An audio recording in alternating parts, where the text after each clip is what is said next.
제가 읽겠습니다. 사사들이 치리하던 때에 그 땅에 흉년이 드니라. 유다 베들레헴의 한 사람이 그의 아내와 두 아들을 데리고 모압 지방에 가서 거류하였는데 그 사람의 이름은 엘리멜렉이요 그의 아내의 이름은 나오미요 그의 두 아들의 이름은 말론과 기리온이니라.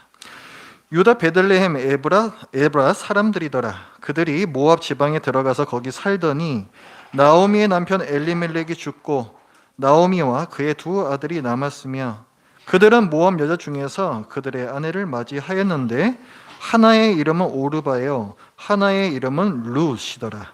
그들이 거기에 거주한 지 10년쯤에 말론과 기럨 두 사람이 다 죽고 그 여인은 두 아들과 남편의 뒤에 남았더라. 그 여인이 모압 지방에서 여호와께서 자기 백성을 돌보시사 그들에게 양식을 주셨다 함을 듣고 이에 두 며느리와 함께 일어나 모압 지방에서 돌아오려 하여 이 땅 곳에서 나오고 두 며느리도 그와 함께하여 유다 땅으로 돌아오려고 길을 가다가 나오미가 두 며느리에게 이르되 너희는 각기 너희 어머니의 집으로 돌아가라. 너희가 죽은 자들과 나를 선대한 것 같이 여호와께서 너희를 선대하시기를 원하며 여호와께서 너희에게 허락하사 각기 남편의 집에서 위로를 받게 하시기를 원하노라 하고 그들에게 입맞춤에 그들이 소리를 높여 울며 나오미에게 이르되 아니니이다. 우리는 어머니와 함께 어머니의 백성에게로 돌아가겠나이다 하는지라. 나오미가 이르되 내 딸들아 돌아가라.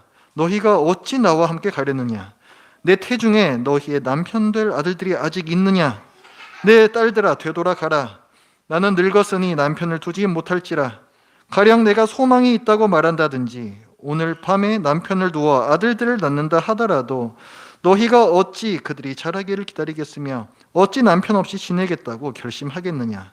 내 딸들아 그렇지 아니하니라. 여호와의 손이 나를 치셨으므로 나는 너희로 말미암아 더욱 마음이 아프도다 하매 그들이 소리를 높여 다시 울더니 오르바는 그의 시어머니에게 입맞추되 룻은 그를 붙쫓았더라. 아멘.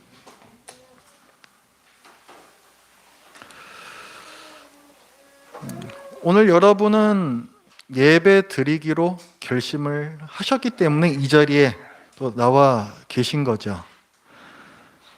우리의 삶은 선택의 연속입니다.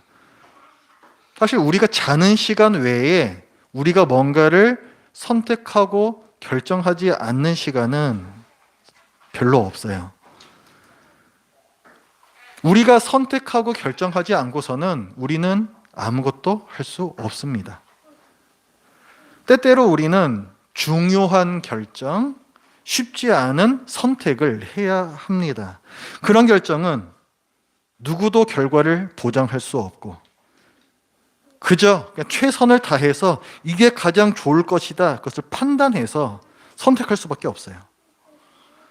오늘 본문의 엘리멜렉과 나오미 부부 가정도 이런 결정을 해야 했습니다.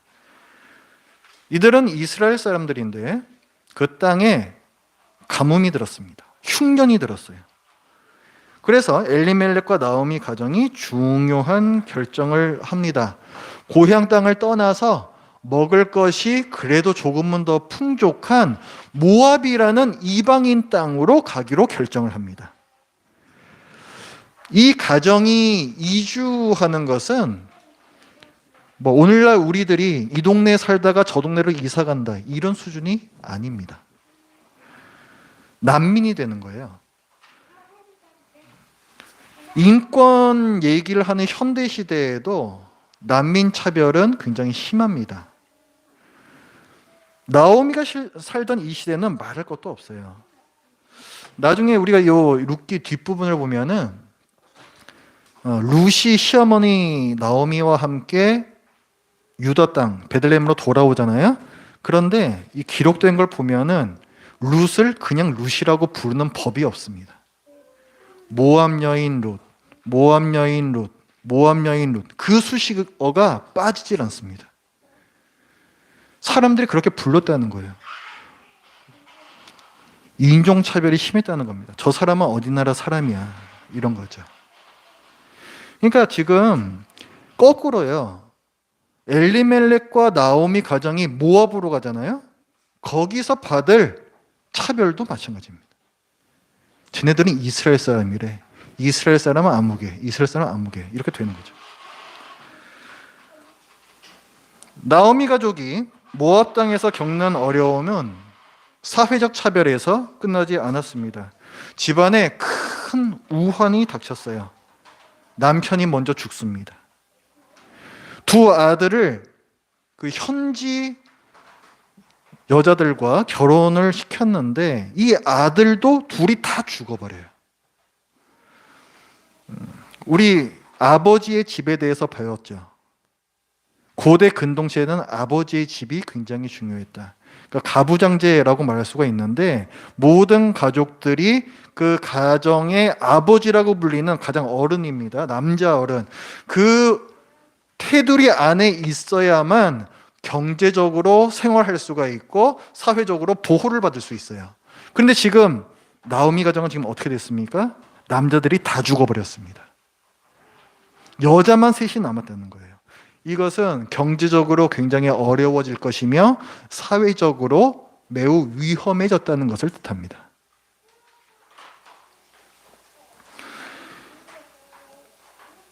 이방 땅에서 나오미와 두 며느리가 과연 어떻게 살 수 있을까요?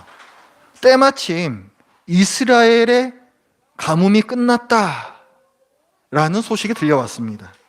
그래서 나오미는 두 며느리와 함께 자기 고향 땅으로 돌아가기로 결심합니다.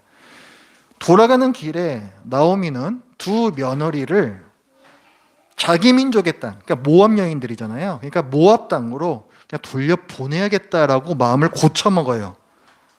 왜? 이스라엘에 가봤자 남편 없는 새 여인이 사는 게 힘들 것은 여기나 거기나 별로 다를 것이 없다라고 생각을 한 거죠. 그래서 너희는 아직 젊으니 너희 집으로 가서 재혼해서 거기서 편안하게 살아라. 이렇게 해서 돌려보내려고 합니다.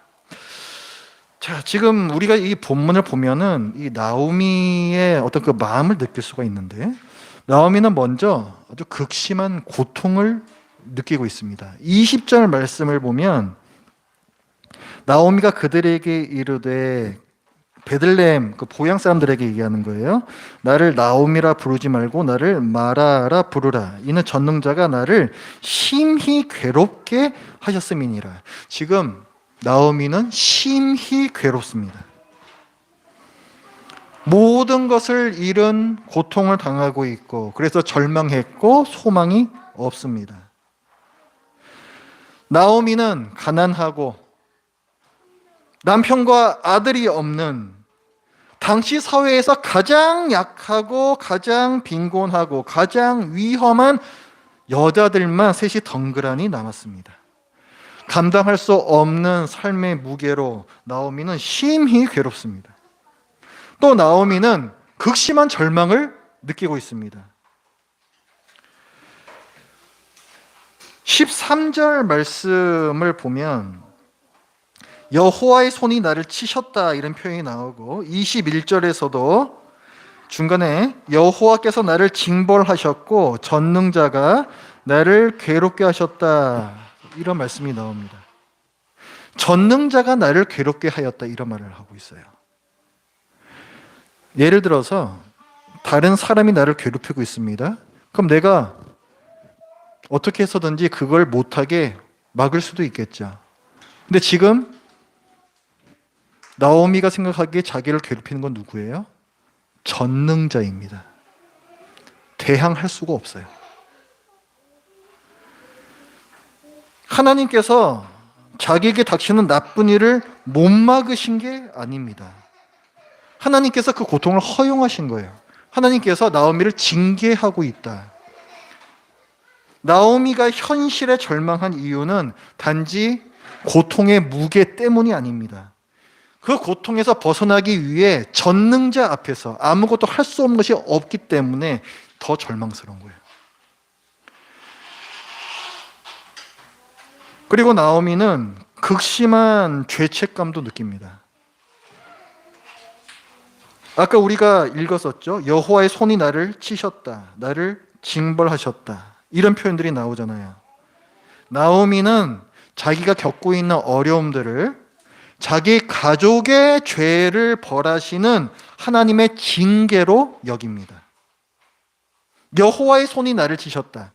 여호와라는 이름이 나오잖아요. 여호와는 언약의 이름이에요. 언약의 이름, 순종하면 복을 주시고 불순종하면 저주하시는 그 언약의 이름입니다. 그 여호와의 손이 나를 치셨다. 내가 뭔가 불순종한 게 떠오르는 거죠. 뭘 불순종했습니까? 일시적인 어려움을 피해서 하나님께서 머물라고 하셨던 약속의 땅을 떠났습니다. 이방 땅에 와서 하나님께서 금하신 통혼, 이방 민족과의 결혼을 하나도 아니고 아들 둘에 대해서 다 결혼시켰습니다. 나오미는 그런 자기 가족을 여호와께서 치셨다고 생각을 합니다. 우리가 겪는 고통의 이유가 뭘까요? 분명 이유가 있습니다. 그런데 우리는 몰라요. 그것이 고통의 비극입니다. 이 고통은 하나님께서 당신을 성숙하게 만드시기 위함이다 라고 너무 쉽게 말하지 않으셨으면 좋겠어요. 딱히 반박할 수 없는 맞는 말입니다. 하지만 속에서는 뭔가가 치밀어 올라와요. 흔히들 말합니다. 고통에는 의미가 있다고. 또 이렇게도 말하죠. 고통을 겪을 때에는 그 고통이 가치가 있고 어떤 교훈을 준다고. 그러나 아무리 노력해도 이런 깨달음에 이르기가 불가능한 절대적 고통도 있습니다. 고통의 정도가 압도적이거나 전적으로 나하고는 상관없이 외부로부터 들이닥치는 고통의 경우에는 고통의 의미를 나 스스로에게 질문하는 것 자체가 무의미해요. 그래서 고통을 받는 사람은 할 말이 없습니다. 자신에게도 고통의 의미를 설명할 수가 없기 때문에 다른 사람에게도 그 고통에 대해서 할 말이 없습니다. 고통은 주체인 내 안에 들어온 타자죠. 그런데 이제는 고통이 주체가 되어서 나를 질질 끌고 다닙니다.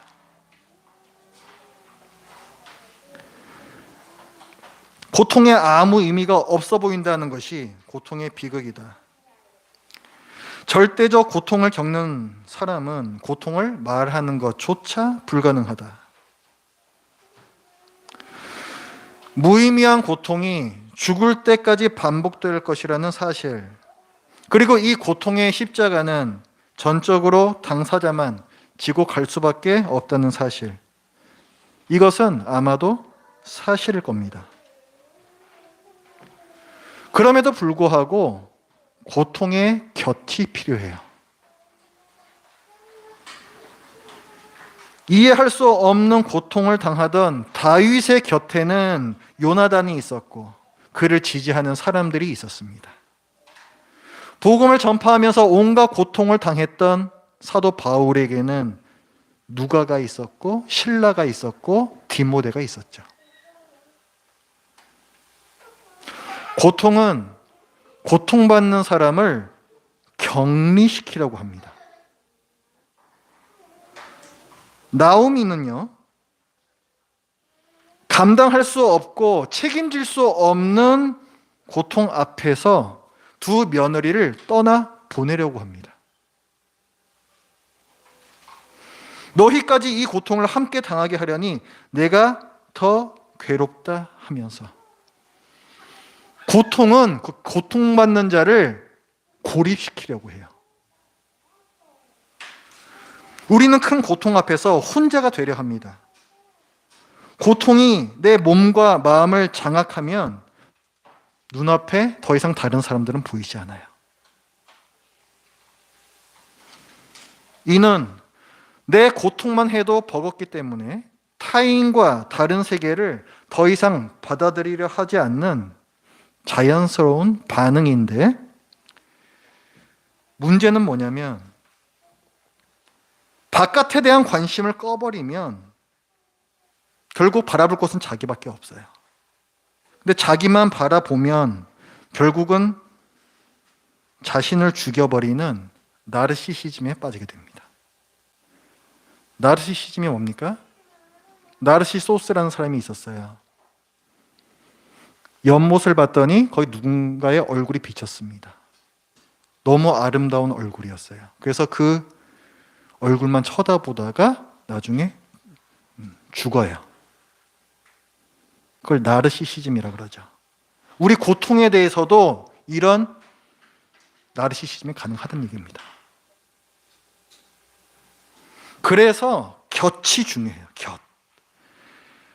바깥을 의식하게 해주는 곁이 있으면, 고통에 함몰되어 있어서 내 안으로 자꾸만 내 시선 집중되려고 할 때에도 한 번씩 주변을 바라볼 수 있게 해줍니다. 내가 이러면 안 되지 생각하면서 나를 찾아갈 수 있게 해줘요. 나오미가 고통에 함몰되어서 홀로 되고자 했을 때 두 며느리에게 각자 고향으로 돌아가라 했습니다. 한 며느리는 그런 나오미의 마음을 이해하고 고향을 향해 떠났고, 다른 한 며느리는 나오미를 이해했지만 그의 뜻을 거부하고 곁에 남습니다. 이것은 합리적이지 않은 결정이죠. 룻은 자기 민족이 있는 땅에 가서 재혼해서 편안하게 살 수 있는 기회를 포기했습니다. 남편 없이 시어머니를 모셔야 하는 경제적 고통을 선택했습니다. 하나님의 백성이라는 선민의식에 쩔어 있는 사람들 사이에서 이방인으로 사는 고통을 선택했습니다. 왜? 나오미를 사랑했기 때문에. 사랑은 고통을 외면할 수 없습니다. 17절 말씀을 보면 룻은 죽어도 나오미 곁에 있겠다라고 약속합니다. 사랑은 비합리적으로 선택하게 만들어요. 그리고 이때부터 하나님께서 나오미의 인생을 역전시키기 시작하십니다. 우리에게 하나님도 그런 분 아니십니까? 죽어도 우리와 함께 계시기 위해서 하늘 영광 버리시고 이 땅에 오셨습니다. 자기를 멸시천대하고 결국 목숨을 앗아갈 땅으로 오셨습니다. 사랑이 어떻게 고통을 외면합니까? 사람들은 빛이신 예수님을 거부했지만 주님께서는 고통받는 그들의 곁으로 오셨고 결국엔 가장 큰 고통, 영원한 죽음의 고통을 대신 받아주셨습니다. 죄악으로 고통받는 우리를 사랑하시는 하나님의 비합리적인 결단이죠. 그리고 이때부터 죽을 수밖에 없었던 우리 인생과 이 세상이 역전되기 시작합니다. 다시 사신 예수님께서는 내가 세상 끝날까지 너희와 항상 함께 있겠다라고 약속하십니다. 이 세상에 남겨진 우리에게 고통의 곁이 되어 주신다라는 약속이죠. 그래서 아버지께로 가시면서 성령님을 보내주셨습니다. 성령님은 예수의 영이라고 불러요. 그 성령님께서 우리와 함께 계십니다. 참 이상합니다. 내 삶을 보면 주님께서 내 곁에 안 계신 것 같은데 그래도 마음에는 주님께서 나와 함께 계시다는 것이 믿어져요. 이것은 매우 비합리적인 것입니다. 저는 말이 안 되는 바로 이것이 주님께서 내 곁에 계시다는 증거라고 생각합니다.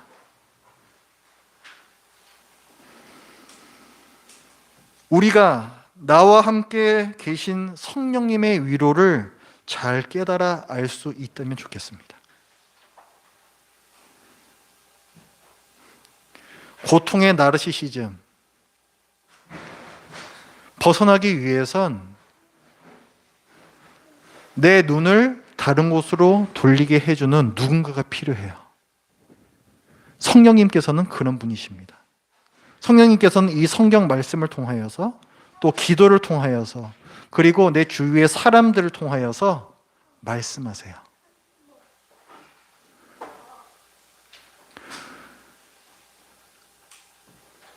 우리 모두에게 이 성령님의 위로하심과 격려하심이 있기를 바랍니다. 기도하겠습니다. 하나님 아버지, 룻과 나오미의 이야기를 통하여서 쉽지 않은 세상을 살아가는 저희들의 모습을 또 돌아보았고, 또 저희를 떠나지 아니하시는 성령님의 은혜를 저희들이 함께 나누었습니다. 저희들이 고통 속에 파묻히지 않도록 하여 주시고, 성령님과 함께 날아올라서 그 고통을 객관적으로 바라보기도 하고, 다시금 그 고통 속에 들어왔을 때에도 비록 힘들지만 그러나 주님께서 주시는 그 힘으로 또 그 고통을 이겨낼 수 있는 그런 힘과 또 용기를 허락하여 주시옵소서. 예수님의 이름으로 기도드립니다. 아멘.